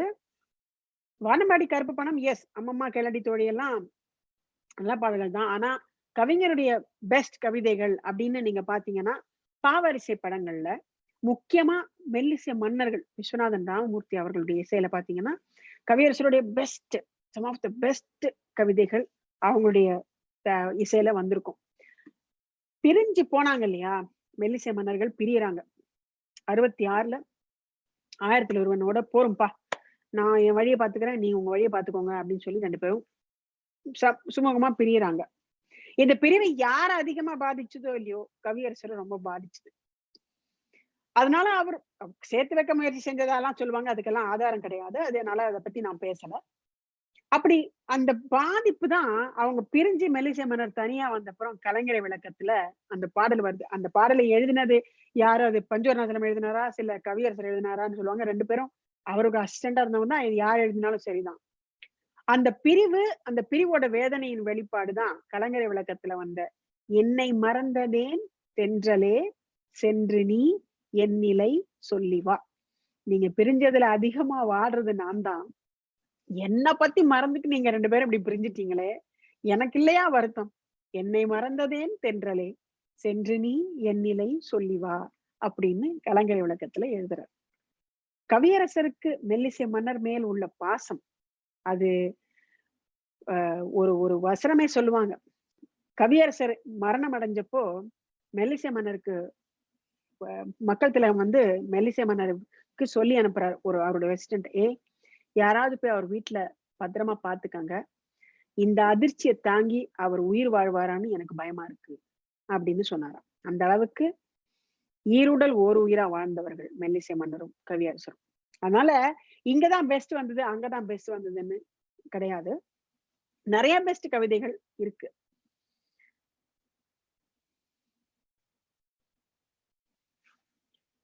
மேடையிலே வந்த கவிதை அப்படிங்கிறது உங்களுக்கு தெரியும். திடீர்னு மேடை ஏறுறாங்க ஒரு காலேஜ் நிகழ்ச்சியில, பசங்க எல்லாம் சவால் விடுறாங்க, சும்மா கதை விடுறீங்க, அவர் டியூன் போடுவாராம், இவர் எழுதுறாராம், இதெல்லாம் என்ன சும்மா நடக்கும், இதெல்லாம் எங்க நடக்கும் அப்படின்னு. இல்லப்பா நாங்க இங்கேயே வேணாலும் பண்ணி காட்டுறோம், நீங்க ஒரு சிச்சுவேஷன் சொல்லுங்க அப்படின்னு சொல்லி சொல்றாரு. கேபி சார் அங்க இருக்காரு. சரி இதுக்கு ஏன் படுறதுக்கான சிச்சுவேஷன் சொல்றேன், எப்படி நாளைக்கு கம்போசிங் நமக்கு இங்கே பண்ணுவோம் அப்படின்னு சொல்லிட்டு அங்கேயே அந்த சிச்சுவேஷனை சொல்றாரு. அந்த மேடையிலேயே எம்எஸ்வி சார் ஹார்மோனியத்தை வச்சு ஆரம்பிக்கிறாரு, தரரரா தரரரா அப்படின்னு. அதுக்கு கவியரசர் அங்கேயே கவிதை எழுதுறார். அங்கும் இங்கும் பாதை உண்டு இன்று நீ எந்த பக்கம், ஞாயிறு உண்டு திங்கள் உண்டு இந்த நாள் எந்த நாளோ அப்படின்னு. கல்லை கண்டாள் கனியை கண்டாள், கல்லும் இங்கே மெல்ல மெல்ல கனியும் என்று கண்டாள். இது அந்த ஒரு கதாபாத்திரத்தை பற்றியிருந்து ரஜினிகாந்த் அப்படிங்கிற அந்த கதாபாத்திரத்துக்கு சரியான வார்த்தைகள். அடுத்த சரணத்துல சொந்தம் உண்டு பந்தம் உண்டு அப்படின்னு அவர் வந்து அந்த ஜானி அப்படிங்கிற கதாபாத்திரம். சோ ஒரு பாட்டுல 3 கதாபாத்திரங்கள்னா அந்த கதாபாத்திரங்களுக்கு ஏற்ற மாதிரியான வரிகளை, அந்த கதை பாட்டு எழுதுறது அந்த சிச்சுவேஷனுக்கு பாட்டு இல்லை, அந்த கதையை மொத்தத்தையும் அந்த பாட்டுக்குள்ள கவியரசர் வைப்பார். அந்த மாதிரி வந்த பாட்டு தான் அங்கும் இங்கும். So there's one more question. Vairamuthu was praised, awarded for Anthimazhai பொழிகிறது. ஒவ்வொரு துளியிலும் உன்முகம் தெரிகிறது. பட் கவியரசர் made a statement that the hero in the film is blind and he cannot see. உன்முகம் தெரிகிறது. No, there is no truth in that incident. ஒண்ணு தெரிஞ்சுக்கோங்க, கவியரசர் வந்து எல்லாரும் சொல்லுவாங்க கவியரசருக்கும் வாலிக்கும் மனஸ்தாபம் இருந்துச்சு, கவியரசருக்கும் இந்த அத மாதிரி எல்லாமே பாதிக்கு மேல எல்லாமே வதந்திகள் தான். ஒரு முக்கியமான விஷயம் சொல்றேன். பட்டுக்கோட்டை கல்யாண சுந்தரனார் ரொம்ப குறுகிய காலம் வாழ்ந்தவர், ஆனா மாபெரும் கவிஞர். பட்டுக்கோட்டையார் இறந்த பொழுது அவருடைய உறவுக்காரர்களை விட அதிகமாக அழுதவர் கவியரசர். பட்டுக்கோட்டையார் இறந்த பொழுது அவருக்காகவே ஒரு கவிதை எழுதி ஒரு பெரிய கட்டு, அதாவது அவர் வீட்டுல இருக்காரு, அவருக்கு ஜுரம் வந்திருக்கு, அவருக்கு ஆஸ்பத்திரி கூட்டு போறாங்க, ஆபரேஷன் பண்ண போறாங்க, ஆபரேஷன் வந்து ஃபெயில் ஆகுது, அவர் இறக்குறாரு அப்படிங்கிறத ஒரு கட்டுரையா கவியரசர் எழுதியிருப்பாரு. கட்டுரை எழுதிட்டு கடைசியில அந்த இதுன்னு சொல்லுவாங்க, அந்த மரணத்துக்கு எழுதும் கவிதைன்னு சொல்லுவாங்களே, அதை நீங்க படிக்கும் போதுதான் தெரியும் ஒரு கவிஞரா அவருக்கு இன்னொரு கவிஞர் மேல எவ்வளவு பற்று, ஆசை, மரியாதை இருந்தது அப்படிங்கிறது தெரியும். முக்கியமா பட்டுக்கோட்டையாருக்கு. வாலிசாரை பத்தி கேட்கவே வேண்டாம். வாலிசார் இப்ப நம்ம எல்லாரும் நினைச்சுக்கிறோம்ல கண்டெம்பரரிஸா இருந்தாங்க, அப்கோர்ஸ் சீனியர் தான், கண்டெம்பரரிஸா இருந்தாங்க, அதனால வாலிசார் கூட அவருக்கு இருந்திருக்கணும். ஒரு அழகான ஒரு சம்பவம் சொல்றேன். எம்எஸ்வி சாரும் கவியரசரும் கார்ல போய்கிட்டு இருக்காங்க. அப்ப வந்து ஒரு பாட்டு ரேடியோல கேக்குது. கேட்கும்போது கவியரசர் ரசிக்கிறாரு. ரசிச்சுட்டு மெலிசவன்ட்டு, எப்பயா எழுதுன இந்த பாட்டு அப்படின்னு. கவிஞரே, இது நீங்க எழுதுனது இல்ல, வாலி ஐயா எழுதுனது அப்படின்னு சொல்றாரு. அப்படியா, ஓட்டா கார அப்படின்னு சொல்லி அங்க இருந்து நேர வாலி சார் வீட்டுக்கு போய் வாலிய கட்டி தழுவி, பிரமாதம்ப்பா, அசாத்தியமா பின்னிட்ட அப்படின்னு சொல்லி வாலி சார பாராட்டுறாரு. அப்படி பாராட்டு பெற்ற அந்த பாடல் தான் மாதவி பொன்மயிலாள் தோகை விரித்தாள், வண்ண மையிட்ட கண் மலர்ந்து தூது விடுத்தாள். ஆக எங்க போட்டி வந்தது, எங்க ஒரு கவிஞரை கூப்பிட்டு அவர் இது பண்ணாரு, கமெண்ட் பண்ணாரு, அது எல்லாமே ஆதாரமற்ற வதந்திகள் நம்ம கேட்கறது. சந்தத்துக்கு கவிதை தான் நீங்க கேட்டிருக்க வறுமை நிறம் சிவப்பு. அதுல ஆக்சுவலா அந்த கவிதை பேசுறத தாண்டி அந்த பாட்டே வந்து எப்படி கம்போஸ் பண்ணப்பட்டதுங்கிறது சொல்றதுக்கு தான் அந்த தந்தன தத்தனன்னு சொல்லி அவங்க வறுமை சிப்பி இருக்குது முத்தும் இருக்குது அப்படின்னு அவர் எழுதின அந்த பாடல். பானுமதி அம்மா எல்லாருக்கும் தெரியும் அவங்களுடைய இன்னொரு குணம், அவங்க ஒரு பெர்ஃபெக்ஷனிஸ்ட். சில விஷயங்கள்லாம் அவங்களுக்கு ஒரு பிரின்சிபல்ஸ் பாலிசிஸ் உண்டு. அதுக்கு ஒரு சரியா எதுவும் நடக்கலாம் வச்சுக்கோங்களேன், அவங்க வந்து சரியா ஒத்துழைக்க மாட்டாங்க, கோச்சுப்பாங்க, கோச்சுட்டு செட்டு விட்டு போயிடுவாங்க. ஒரு ராணி அப்படின்னு ஒரு படம், அது சண்டி ராணின்னு பேர் வச்ச வேற ராணின்னு வந்துச்சு. அந்த ராணி படத்துல ஒரு பாட்டு கவியரசர் அப்ப ரொம்ப பெரிய பிரபலம் கிடையாது, அப்பதான் எழுத ஆரம்பிச்சிருக்காரு. ஒரு கவிதை எழுதுறாரு, பாட்டை எழுதுறாரு, கொண்டு கொடுக்குறாரு. பானுமதி அம்மா அதை வாங்கி படிச்சுட்டு அவங்க ஸ்டைல்ல யோசிச்சு பாருங்க, இது என்ன பாஷை அப்படின்னு கேக்குறாங்க. தமிழ் கவிதையை பார்த்துட்டு கவியரசருக்கு சுரீர்னு இருக்கு, அவமானம் தாங்க முடியல, வந்துட்டாரு. அதுக்கப்புறம் கொஞ்ச நாள் அப்படியே காத்திருக்காரு. ஆனா இந்த காயங்கள்லாம் அவர் மனசுல இருந்து போகாதுன்னு வச்சுக்காங்க. அப்படியே காத்திருக்காரு. கொஞ்ச நாள் கழிச்சு தெனாலிராமன் ஒரு படம், அந்த தெனாலி ராமன் பாட்டுல அவர்க்கும் எனக்கும் அப்படின்னு ஒரு பாட்டு இருக்கு. அந்த பாட்டை கவியரசர் எழுதுறாரு, பானுமதி அம்மா பாடுறாங்க. ஆனா அவங்களுக்கு தெரியாது இது கவியரசர் தான் எழுதினான்னு சொல்லிட்டு இதாச்சு. இதுக்கப்புறம் அம்பிகாபதி படத்துல கண்ணிலே இருப்பது என்ன கண்ணியலமானே அந்த பாட்டு எழுதுறாரு கவியரசர். அந்த பாட்டு எழுதும் போது இவங்க பாக்குறாங்க, இந்த பாட்டு யார் எழுதுனான்னு பாக்குறாங்க, படிச்சுக்கிட்டே வராங்க. அதுல ஒரு வரி எழுதியிருக்காரு அவர், பானுமதி மாறி வரும் வானகத்தின் மீதே அப்படின்னு எழுதுறாரு ஒரு இடத்துல வரி. சொன்னா பானுமதி அம்மா மூஞ்சில பின்னாடி என்ன, எனக்கு என் மனசு குளிரத்துக்காக இந்த வரி எழுதிருக்கீங்களா அப்படின்னு கேக்குறாங்க. அது கவியரசர் ரொம்ப நாளா மனசுல வச்சிட்டு இருக்காரு இல்லையா, அப்படி நான் எழுதல, உங்க பேரை எழுதல, பானுமதி மாறி வரும், அதாவது பானுங்கிறது சூரியன், மதிங்கிறது சந்திரன், இது ரெண்டும் மாறி வாரி வரும் வானகத்தின் மீதே, இந்த வானத்துல ரெண்டும் மாறி மாறி வருது அப்படிங்கறதான் நான் வந்து பானுமதி மாறி மாறி வரும் வானகத்தின் மீதே அப்படின்னு எழுதினேன்னு சொன்னாராம். பானுமதி அம்மா சிலிர்த்து போயிட்டாங்களாம். எந்த பானுமதி அம்மா கவிதையை படிச்சு இது தமிழா அப்படின்னு கேட்டாங்களோ அதே பானுமதி அம்மாவை அப்படியே மெய் சிலிர்க்க வச்சார் இல்லையா நம்ம கவிஞர். இதெல்லாம் கவிஞருடைய ஸ்பெஷாலிட்டிஸ். எந்த விஷயமும் அப்படி டக்குன்னு விட்டுற மாட்டாரு, மனசுக்குள்ள வச்சுட்டு எப்ப கொடுக்கணுமோ அப்ப கொடுப்பாரு. அந்த மாதிரி இது ஒரு பாட்டு. கேள்வி நாயகனையோட அன்ஃபோல்ட் பியூட்டியா, கேள்வி நாயகனே தான் அந்த படத்தோட கிளைமேக்ஸ். கேள்வி நாயகனே பாட்டுடைய ஒவ்வொரு சரணமும் அந்த படத்துடைய ஒவ்வொரு முடிச்சையும் அவுக்கணும். இதுதான் கேபி சார் சொல்ற சிச்சுவேஷன். கேள்வி நாயகனுடைய உண்மையான ஹீரோ கேபி சார். கேள்வி நாயகனோட உண்மையான ஹீரோஸ் அப்படின்னா அது கேபி சார் தான். ஏன்னா ஒரு படத்தை முடிக்கணும் அப்படிங்கிறதுக்கு 4 சீன் வைக்கணும். அந்த படத்துடைய காம்ப்ளெக்சிட்டியை பார்த்தா அந்த 4 சீனை ஒரு பாட்டுக்குள்ள வைக்கணும்னு நினைக்கிறாரு. எப்பேற்பட்ட ஜீனியஸா இருக்கணும் கேபி சார். அந்த ஜீனியஸ் வேலையை எம்எஸ்வி சார்ட்டையும் கவியரசர்ட்டையும் கொடுக்குறாரு. அந்த அந்த 4 சரணங்களும் அவ்வளவு பியூட்டி. தலைவன் திருச்சானூர் வந்து விட்டான், நங்கை தர்ம தரிசனத்தை தேடுகின்றான் அப்படின்னு ஸ்ரீவித்யா பாடுவாங்களே, அது அந்த காட்சியை பார்க்கும் பொழுது நமக்கு இந்த கவிதையை தாண்டி தேடுகின்றான் தேடுகின்றான் தேடுகின்றான் அந்த தேடுகின்றான் ஒவ்வொரு தேடுகின்றானும் வெள்ளிசேமன் போட்டிருப்பாரு. அந்த தேடல் நம்ம மனசை போய் தாக்கும். ஒரு கண்ணும் மறு கண்ணும் பார்த்து கொண்டால் அப்படிங்கிறது அந்த சங்கமத்துடைய சந்தோஷம். அந்த அந்த இடத்துல அந்த தீர்க்கம், அந்த 2 பேரும் பாடும்பொழுது அந்த இடத்துல மட்டும் அந்த உணர்ச்சி மாறக்கூடிய அந்த வார்த்தைகள். ஒரு கண்ணும் மறு கண்ணும் பார்த்து கொண்டால் அந்த 2 பேரும் சேர்ந்துக்கிறது. ஒருத்தர் குச்சலம் விசாரிப்பாங்களே, உடல் எப்படி முன்பு இருந்தார்படி, மனம் எப்படி நீ விரும்பும்படி. உடல் எப்படின்னு ஒரு தாய் வந்து பெண்ணை பார்த்து கேட்கறது எவ்வளவு சூசகமான கேள்வி. இவ்வளவு நாள் வெளியில இருந்துட்டு வந்திருக்கா அவளை பார்த்து இதை விட டீசெண்டா கேட்கவே முடியாது. உடல் எப்படி முன்பு இருந்தார்படி, நான் எப்படி போனேனோ அப்படி வந்திருக்கேன் அப்படின்னு மகள் சொல்றா.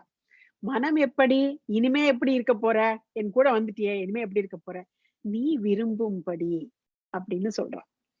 இது எல்லா குடும்பமும் சேர்ந்துட்டே இருக்கேன், இந்த பையனை கொண்டு சேர்க்கணுமே.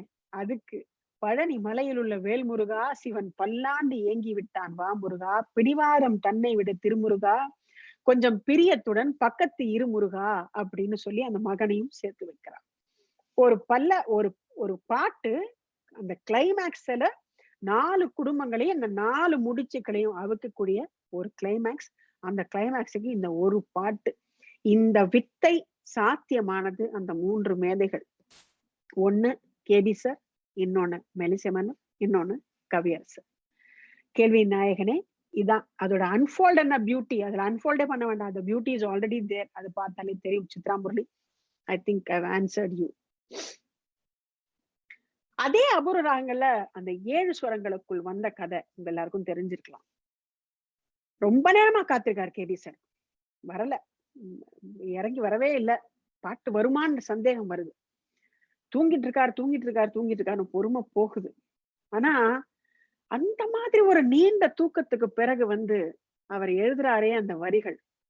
7 ஸ்வரங்களுக்குள் எத்தனை பாடல், இதய சுரங்கத்துள் எத்தனை கேள்வி, காணும் மனிதருள் எத்தனை சரணம், வெறும் கற்பனை சந்தோஷத்தில் அவனது கவனம்னு எழுதுறாரே.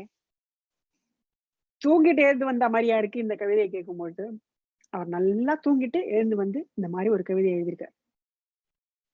ஒவ்வொரு சரணத்திலையும் அவ்வளவு ஆழம்.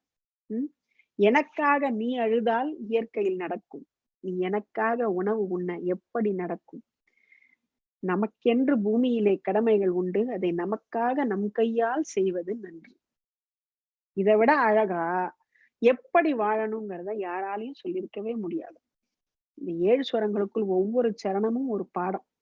காலை எழுந்தவுடன் நாளைய செய்தி, அதில் கையில் கிடைத்த பின்னும் துடிக்குது ஆவி.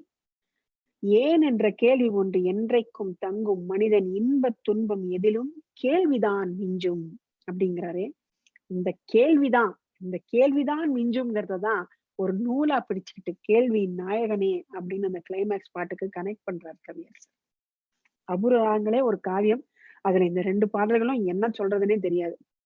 அதேதான் அந்த ஒரு புறம் பார்த்தால் மிதிலையின் மைதிலி, மறுபுறம் பார்த்தால் காவிரி மாதவி, முகம் மட்டும் பார்த்தால் நிலவின் எதிரொலி, முழுவதும் பார்த்தால் அவள் ஒரு பைரவி அப்படின்னு அந்த ராகத்தை வந்து எம்எஸ்வி சார் வைக்கிறாரு.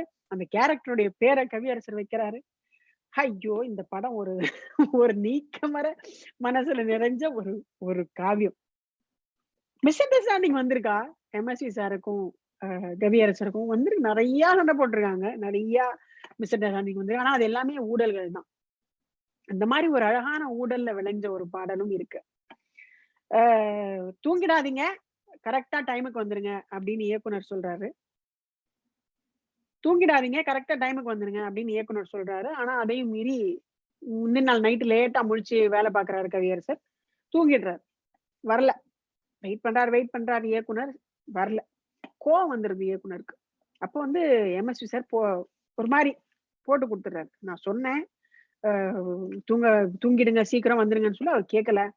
அந்த மாதிரி சொல்லி ஒரு மாதிரி ஒரு சின்ன குழந்தைங்க கோல் முட்டுற மாதிரி வச்சுக்கோங்களேன், இந்த மாதிரி ஏதோ சொல்லிடுறாரு. இது காதுல விழுந்துருது. வந்து இறங்கி நான் வந்து இங்க என்ன நடக்குதுன்னு எனக்கு தெரியும் அப்படிங்கறத கவிதையிலே கவியரசர் எழுதுறாரு. காத்துக்கிட்டு இருந்த இயக்குனர், கோவப்பட்ட இயக்குனர் ஸ்ரீதர் சார் சொன்னது மெல்லிசை மன்னர். அதனால வந்த உடனே எழுதுறார், சொன்னது நீதானா, சொல் சொல் சொல் என் உயிரே அப்படின்னு எம்எஸ்வி சாரை பார்த்தே கேட்கிற மாதிரி அந்த கவிதையை எழுதுறாரு. எம்எஸ்வி சாருக்கு ஒரு மாதிரி சிரிப்பு வருது, ஒரு நம்மட்டு சிரிக்கிறாரு. இப்ப வேற கவிஞரை வச்சு எழுதிக்கலான்ற பேச்செல்லாம் வந்த மாதிரி கேள்விப்பட்டோம் இல்லையா? அதுக்கு சம்மதம் தானா, ஏன் ஏன் ஏன் என் உயிரே, ஏன் ஏன் ஏன் என் உயிரே அப்படின்னு. இன்னொரு கைகளிலே யார் யார் நானா அப்படின்னு நாகமுனையத்தை பார்த்து எழுதுறாரு. என்னை மறந்தாயா, ஏன் ஏன் ஏன் என் உயிரே அப்படின்னு. அந்த கதைக்கான காட்சிக்கான கவிதையா இல்ல இங்க நடந்த சம்பவத்துக்கு எம்எஸ்வி சாருக்கு அவர் எழுதின கவிதையா தெரியல. எப்படி பார்த்தாலும் இந்த மாதிரி மாயாஜாலங்களை நிகழ்த்தியவர் தான் நம்மளுடைய கவியரசர் கண்ணதாசன். யாரோ ஒருத்தர் கேள்வி கேட்டிருக்காங்க, heard that all the songs of Krishna Ganam were written by கவியரசர் on a single day to be aired on. கிருஷ்ணகானமுடைய ஏஆர் விஷயங்கள் பத்தி எனக்கு தெரியாது சரியா, அதனால இந்த கேள்விக்கு எனக்கு பதில் தெரியாது. Sorry. Okay, have to say this another 10 minutes. Okay, I will finish. No, actually I've finished. I'm already done, Chitra. I've already done and I'm winding up. I'm in the last part of my speech. So that is கவியரசர் for us. அவரை பத்தி பேச ஆரம்பிச்சா போய்கிட்டே இருக்கும். நிறைய விஷயங்கள் சொல்லியிருக்கேன் இன்னைக்கு. இதை தாண்டி நிறைய விஷயங்கள் இருக்கு. கவியரசர் நம்முடைய வாழ்க்கையில இணைஞ்சவர். அதையும் தாண்டி நாம் என்றால் அது அவரும் நானும் அப்படின்னு ஏன் சொல்றோம்னா, நம்ம பிறந்ததுல இருந்து இறக்குற வரைக்கும் ஒரு பெண்ணுடைய வாழ்க்கையில பெண்ணாக பிறப்பவர்க்கு கண்ணுறக்கம் 2 முறை, பிறப்பில் ஒரு தூக்கம், இறப்பில் ஒரு தூக்கம், இப்போது விட்டுவிட்டால் எப்போதும் தூக்கம் இல்லை, எண்ணினிய கண்மணியே கண்ணுறங்கு கண்ணுறங்குன்னு ஒரு பெண்ணுடைய வாழ்க்கையில எழுதுறாரு. அந்த காலம் இது பாட்டுல அவர் எழுதுறதுதான் ஒரு பெண்ணுடைய வாழ்க்கை. மனிதன் என்பவன் தெய்வமாகலாம்ங்கிறது தான் ஒரு மனுஷன் எப்படி வாழணும்னு அவர் நமக்கு காட்டுற வழி. மயக்கமா கலக்கமா அப்படிங்கறதான் நம்ம வாழ்க்கைக்கு அவர் கொடுக்கிற புத்துணர்ச்சி. விரக்தியின் உச்சிக்கு போனா சட்டி சுட்டதடா, கை விட்டதடா, புத்தி கெட்டதடா, நெஞ்சை தொட்டதடா அப்படின்றது நமக்கு கொடுத்த அறிவுரை. ஆசை கோபம் களவு கொள்பவன், பேசத் தெரிந்த மிருகம், அன்பு நன்றி கருணை கொள்பவன், மனித வடிவில் தெய்வம்னு 6 மனமே 6ல் எழுதுறாரே, அதுதான் ஒரு மனுஷனுடைய வாழ்க்கையில கடைசி கட்டத்துல தெரிஞ்சுக்க வேண்டிய வாக்கியங்கள். இந்த மாதிரி கவியரசர் நம்ம வாழ்க்கையோட பின்னி பிணைஞ்ச பல பாடல்கள் இருக்கு. சிலதுதான் இன்னைக்கு நான் உங்களோட பேச கிடைச்சது. இந்த 1 மணி நேரம் நான் கவியரசரோட எப்பவும் போல வாழற மாதிரி இன்னைக்கு 1 மணி நேரம் கொஞ்சம் எக்ஸ்ட்ராவா வாழ்ந்தேன். ஸோ இந்த வாய்ப்பு கொடுத்த இசாக்காவுக்கு மனமார்ந்த நன்றிகள். and I hope you all enjoyed the whole episode. Thank you so much. Sureshkumar Iyer, ரொம்ப நன்றி. இந்த 1 மணி நேரம் இந்த பயணம் வந்து பழையபடி எங்களை ஒரு 30-40 வருஷத்துக்கு பின்னாடி கொண்டு போயிடுச்சு. ஸோ ரொம்ப ரொம்ப நன்றி. இந்த நீங்க ரிக்வஸ்டுக்கு நீங்க வந்து ஒப்புக்கொண்ட இந்த 1 மணி நேரத்தை எங்களுடன் பகிர்ந்து கொண்டதற்கு இசாக்காவின் சார்பிலும் உறுப்பினர்கள் சார்பிலும் நான் எல்லாருக்கும் நன்றி சொல்கிறேன். அண்ட் எல்லா உறுப்பினர்களும் இந்த இதில் ஒரு 47 பேர் பார்ட்டிசிபேஷன் இருக்காங்க. அவங்க நிச்சயமா இந்த 1 மணி நேரத்தை அனுபவிச்சுப்பாங்கன்னு நினைக்கிறேன். அவங்களுக்கும் என் நன்றி. அனந்த சைனா அவருக்கும் நன்றி. அவர் தன்னுடைய எக்ஸ்பீரியன்ஸ், அதாவது இசாக்கா ஆரம்பிக்கும் போது எப்படி இருந்ததுங்கிறத பத்தி முதல்ல சொன்னதுக்கும் நன்றி. வணக்கங்கள். Thank you, sir. Thank you so much. Thank you so much. Personal thanks from me. You, ma'am. Yeah, we can So, log off. Thank you so much. Bye. Thanks. Thank you.